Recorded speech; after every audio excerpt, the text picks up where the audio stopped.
nagbiyahe ako ng gabi. Thank you. Ay, tingnan mo naman, mas masarap magbiyahe kasi pagka gabi na.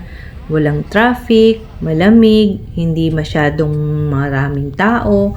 So, kaya mas madalas, mas gusto ko talaga ng gabi. Okay naman kasi yon. Nga lang, syempre, kapag di ka talaga sanay magbiyahe, medyo may takot pa rin. Syempre, di mo naman alam kung sino makakasabay mo at kung anong magiging dadatnan mo doon sa pupuntahan mo. By the way, pauwi pala ako ng Manila niyan. Galing kami sa company outing namin sa La Ia. So, hinatid nga ako ni Ma'am MJ at ito yung sinundan ng video ko na huli. At ito, dahil nga kailangan akong may tapusin sa Manila, dahil nang aalis na yung tenant ko, so need kong pumunta doon para maglinis ng unit para sa susunod na tenant. So ito, nandito na ako sa Buendia. Paliko na yung bus na sinasakyan ko na DLTV. Sa terminal pala ako nandi pa pumunta nang galing. So anong oras na to? Siguro maghahating gabi na yun. Nalimutan ko na kasi.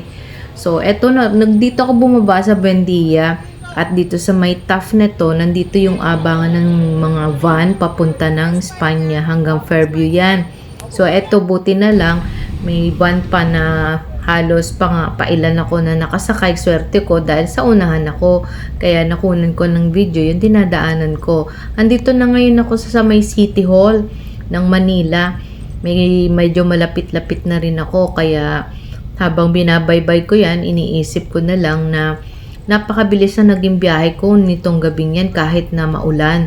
Buti na lang pagdating ko ng Manila katatapos lang ng ulan, so hindi ko kailangan magtatakbo pagbaba ng bus, ng jeep, ng van pala.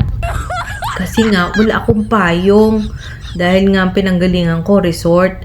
So hindi ako ready kung umulan man. Buti na lang wala nang ulan. So eto, nandito na ako sa may Lagos Nilad at paakyat na kami ng Espanya. At dito na nga sa may Moraita, yan, iikot papunta ng Espanya Boulevard. At ang akin pupuntahan ay diyan sa may Lacson. So pagkalampas lang yan ng UST, malapit-lapit na sa amin. And then pagbaba ko naman, konting lakad lang pagtawid ko. At ayan na, dyan na ako sa aming sa condo. At eto na nga, nag-doorbell na ako, din nila alam ng mga bata. Nagulat sila.